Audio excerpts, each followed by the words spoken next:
What's going on, people? Welcome back to 30 Mins Arsenal with myself and my guy Harry. What are you telling me, bro? It's been a little while that we've Hello, done one of mate. these shows. Hello, mate. And people out there, Premsy is he's displeased to say the least regarding Arsenal matters. Man, how are you? How are you feeling? Looking forward to the big summer transfers. Open the box. Out pops Kai Havertz, 65 million. Fucking hell, I'm telling you, I don't even want to swear too early, but this Oh one, wow. we're gonna have to dive into it straight away because it Yep. looks like the medical's on the horizon. And once this video's out tomorrow, it could all well be done and signed. Yep. So it's quite bamboozling, to be honest with you, Harry. I don't understand why this guy seems to be a priority for us. You would Yeah. expect us to go out there and get the priority signings through the door, pay the extra 10 million. I understand negotiations take a little bit of time and there's a bit of back and forth. But if you really want a player, you go out there and you put the money down. You don't go into Harrods and start bartering with price. If you see something you like and that's their asking price, give it them and go and buy it. That's how I'm seeing it before other suitors come, Yes. like it and take it. But with this Havertz situation, yeah, Harry, maybe you can help me out and tell me Yep. what Arteta sees in him and what he can offer this Okay. team because I can't Okay. really see nothing right about now. I'll be honest with you. I mean, you use the word bamboozling, right? And to start off with, I was like, what? Kai Havertz?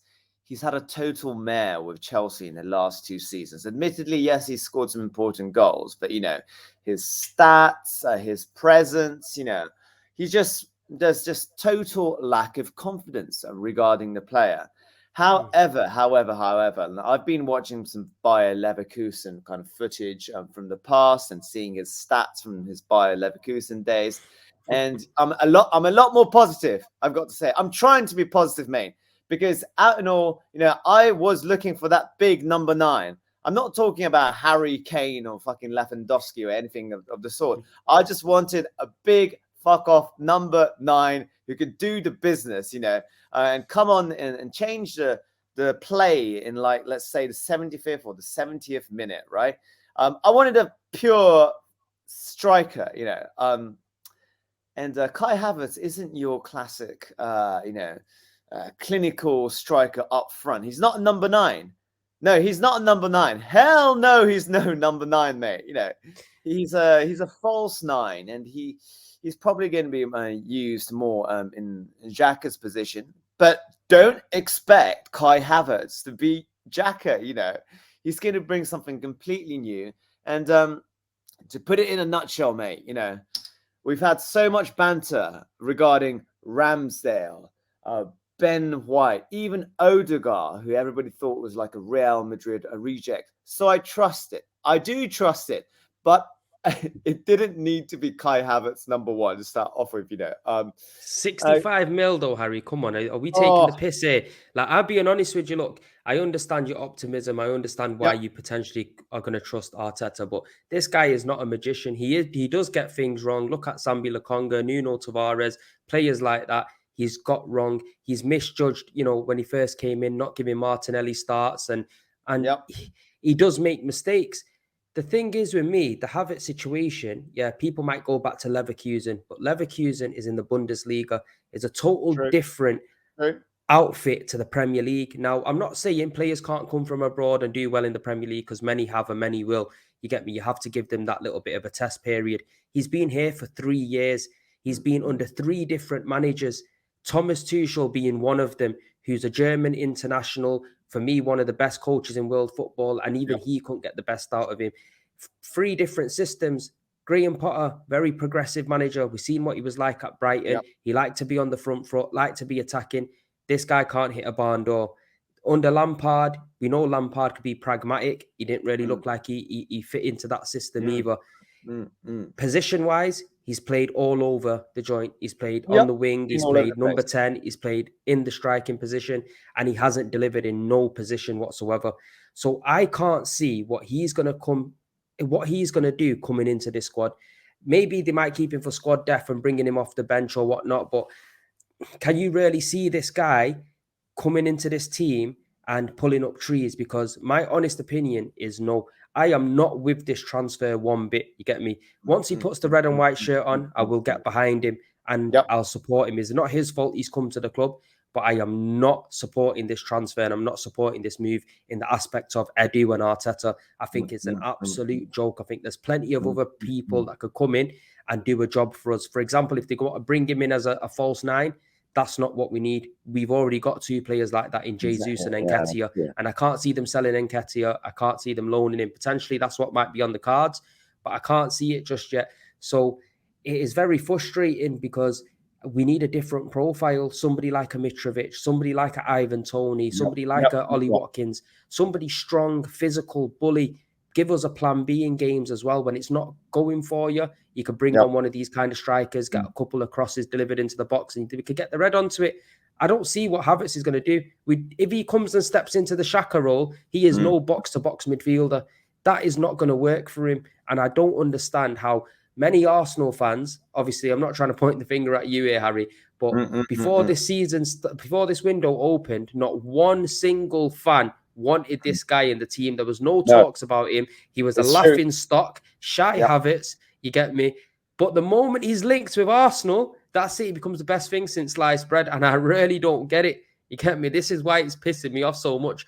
There's deals there to get them 65 mil. Caicedo, we're going to be leaving out and not getting him. You get me? And we're putting 65 mil down on him. It's a joke thing, bro. Yeah. I mean, the whole Chelsea situation, them selling 6 players in the space of a couple of days and managing to rack up 150 million in this market with the whole Saudi Arabia malarkey going on. It is a complete joke thing. I understand that, and I understand your situation with Havertz. They say he's versatile, okay, and they say they can play him in the Saka position too, but hell no, he is not going to play in that Saka position. What's going to happen is he's going to come in into that Jesus spot, and then Jesus may be playing out on the right, But it's predominantly going to be that 4-3-3 in that Xhaka position. But he's not going to be able to cover Zinchenko, as was the case with Xhaka. How Zinchenko just kind of darted around all over the place, and Xhaka would just kind of take his place, playing like an effective left back every so often. I don't think Kai Havertz is going to be able to do that. So what Arteta is looking for is a guy who may rack up 15 goals per season and take it in turns and scoring the goals, interchanging it in play. But I'm positive. I am positive.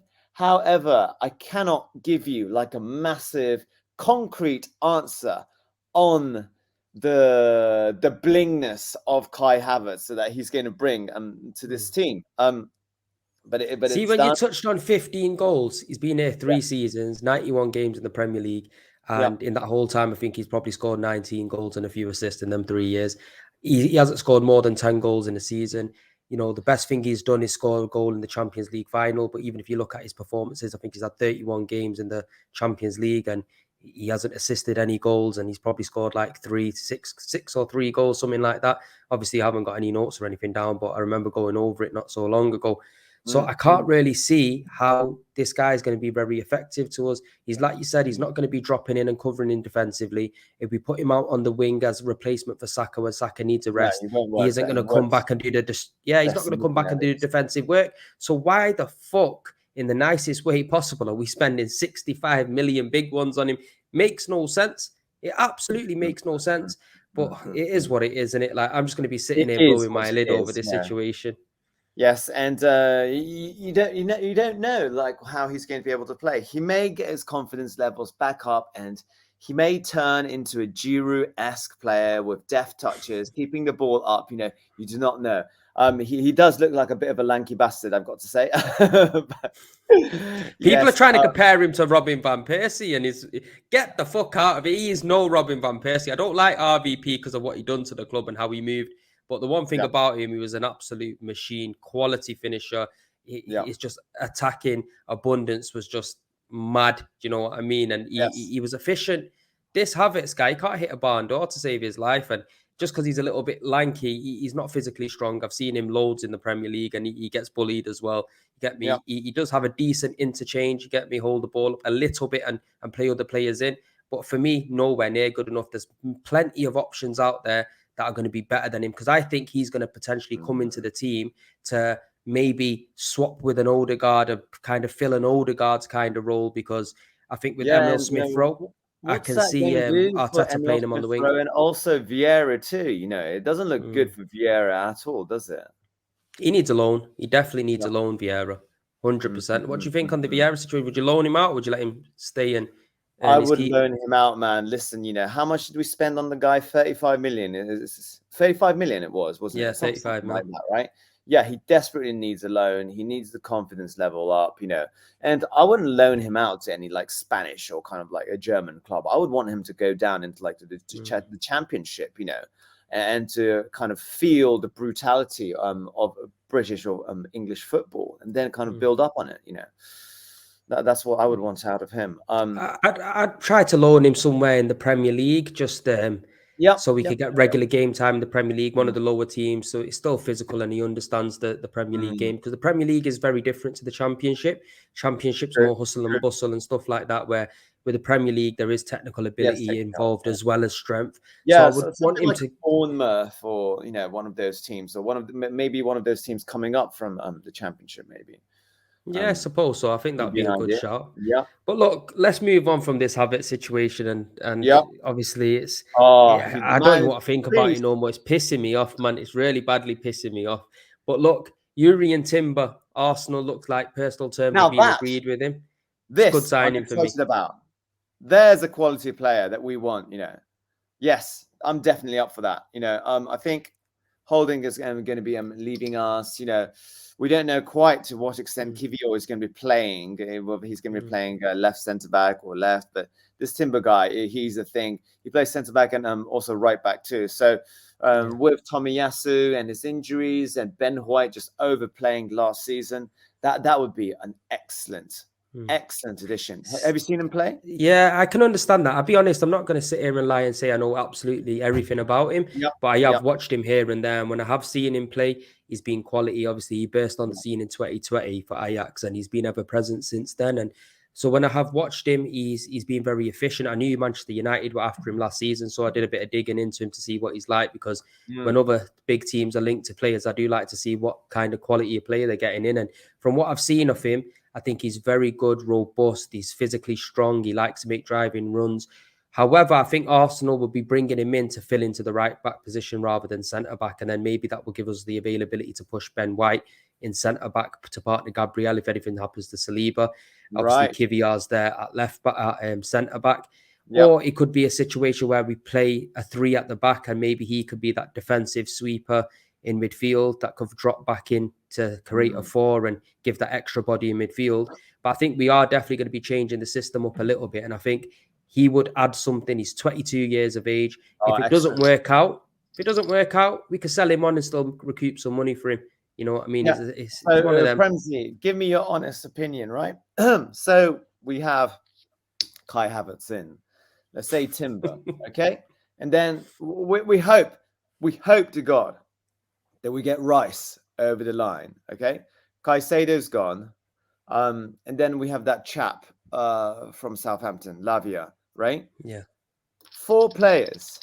Do you think we'll be able to get it over the line? And would you regard that as a success?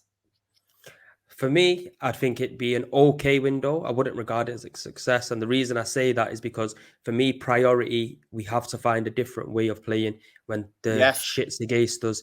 And that's a striker, in my opinion, somebody big, strong. Havertz is not that guy. You get me? That already takes the window down to a -5 just signing him. You know what I mean?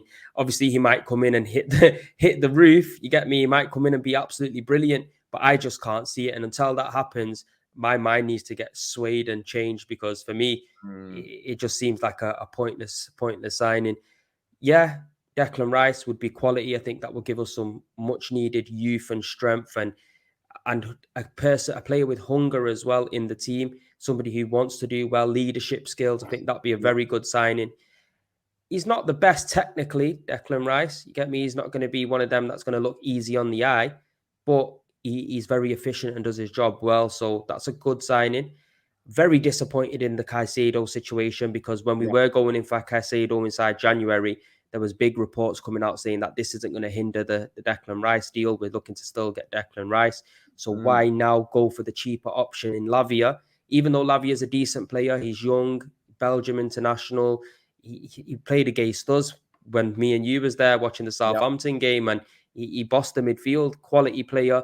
However, disappointing. I'd rather much have Caicedo over him. That's How just my much are honest they opinion. saying for Caicedo now? It's somewhere over 100 mil or something, isn't it? How much is Yeah, it? but 120, I think that they're trying to say for him, but it won't be 120. I'm telling you No, now it's for a probably fact. something like 85 or 90, isn't it? Yeah, but 85, 90 million, just put the money out there and go and get him, because in my Yeah. honest opinion, Harry, this is the season where we need to elevate. This is the season where we need to make a statement in this transfer window and show everyone we're trying to take it to the next level now. We're not just going to rest on our laurels and add a few little bits and bobs and hope that it works next season again.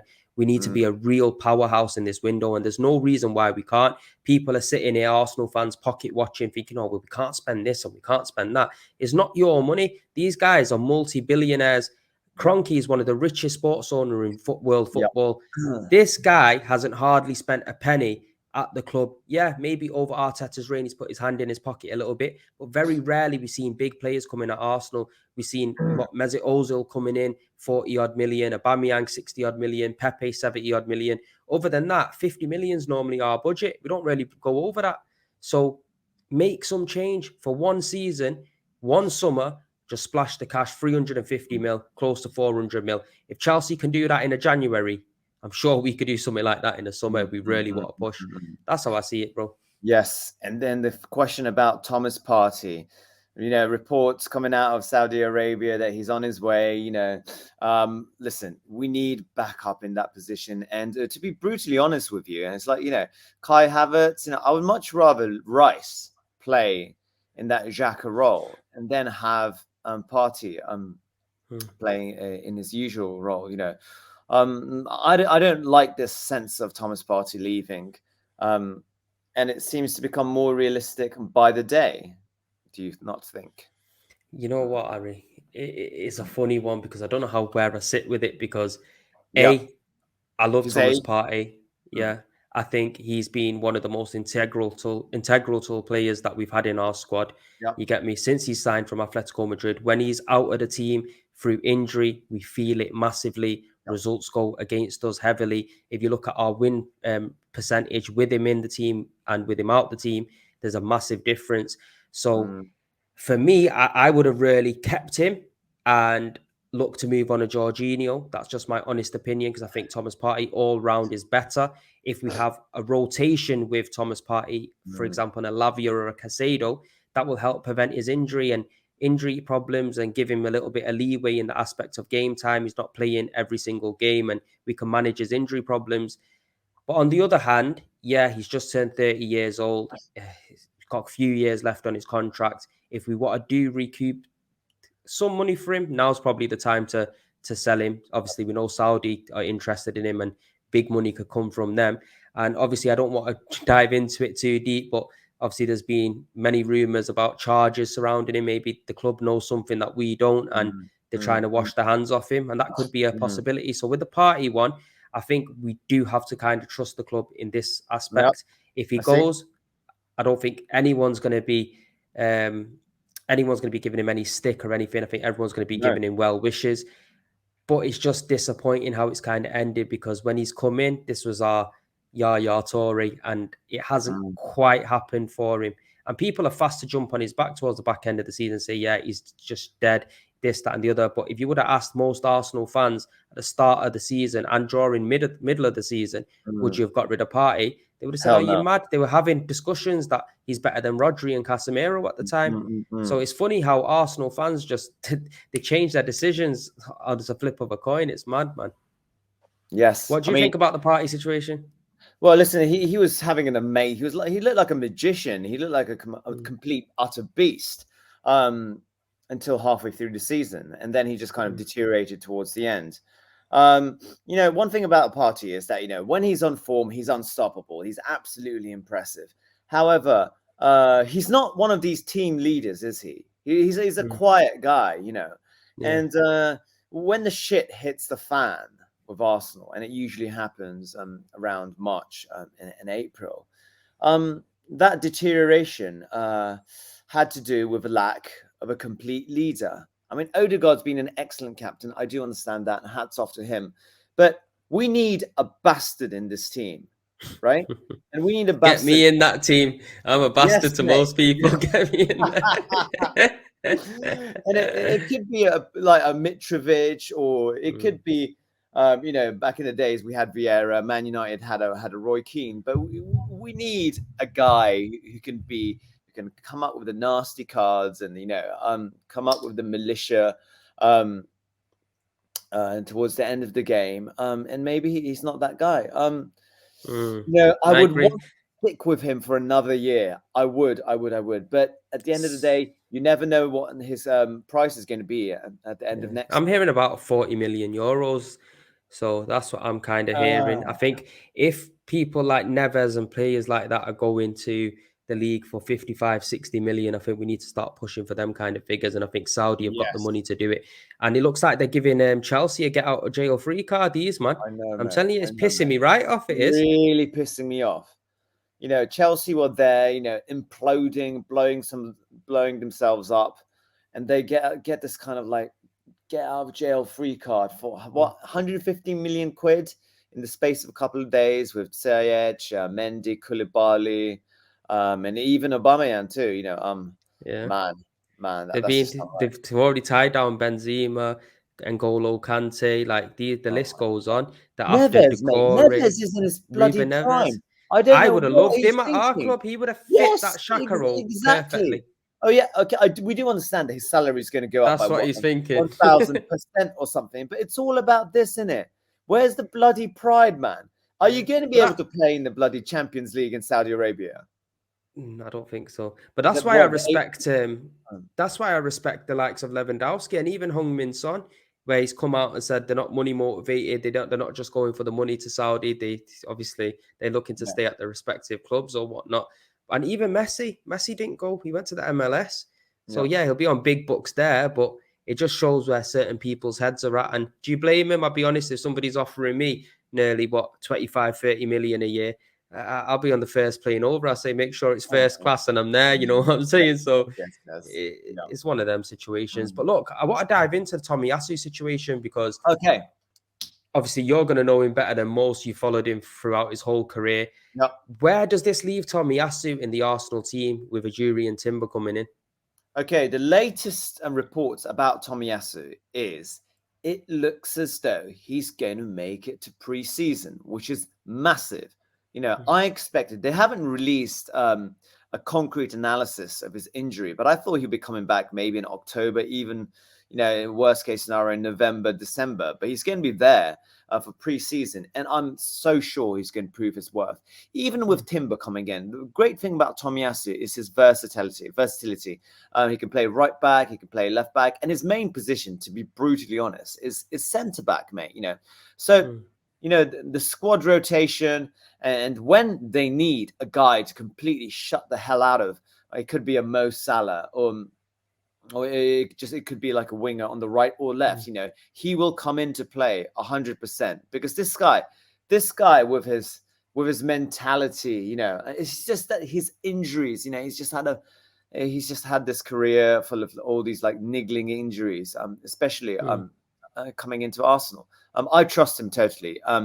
And the other day there were rumors that there might be a case of him kind of like switching teams or something. This is just in Japan, but hell no, he'll stick it out. I'm 100% sure.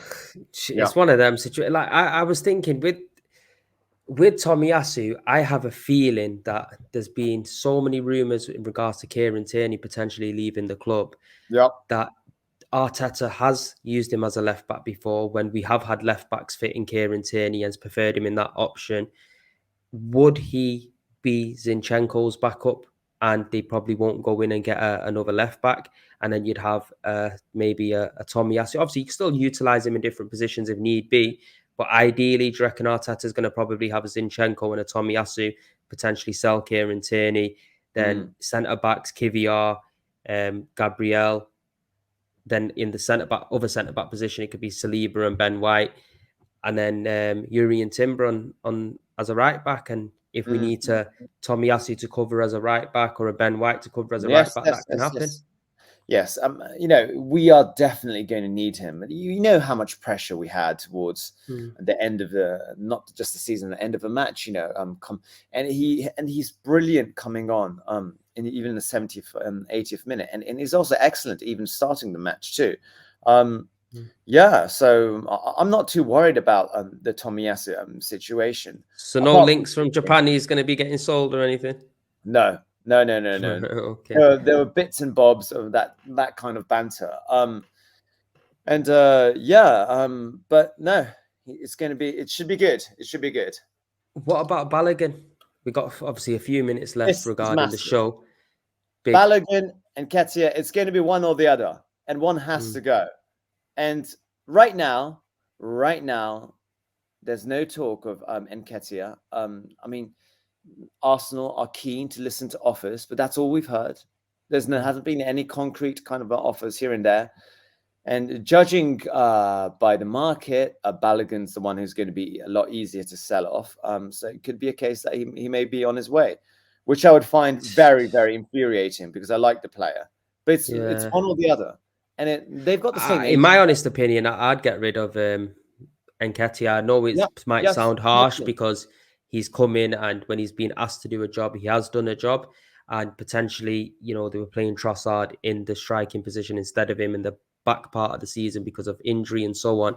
You got to give him credit for what he's done, but is he going to take us to that next level? I can't see it. The promise and the ceiling for Balogun, he does look good. He's good on both feet, clinical finisher, strong. The thing is with Balogun where I'm a little bit unsure about is Eddie has kind of proven it in the Premier League that he can get the goals. He can get into positions where Balogun's done it in League One and pretty much look at Lacazette leading goal scorer. That just says it all. So I'm up and down. If I had my choice, I would potentially loan out Eddie. I wouldn't sell him. I'd loan him out to a Premier League club, to a Palace or somebody like that, where if he does really well and Balogun doesn't really kind of hit the floor running when he gets his opportunities at Arsenal, we could then look at moving a Balogun on. But again, he's got 2 years left on his contract, Balogun. And if we are going to try to recruit good money for these players, now's the time probably Arteta's looking at selling him. But I would keep him, I think. I think he's good.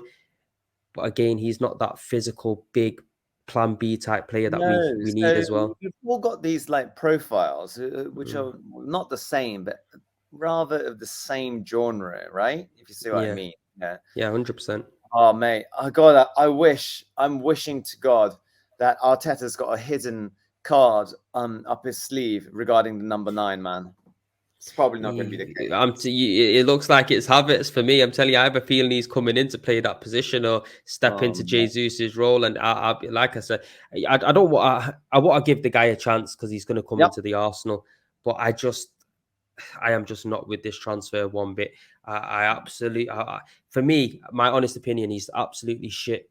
That's just my opinion. I think he's shit, and I cannot see what he's going to do. You get me? Can you polish a turd? We're going to have to wait and see if you can polish a turd, in my opinion, because it's a madness. Yes, that's a very good description. Not sure if you'll lap it up, but yes. Listen, what about Lavia? What's your opinions on Lavia? Do you reckon that's a good move?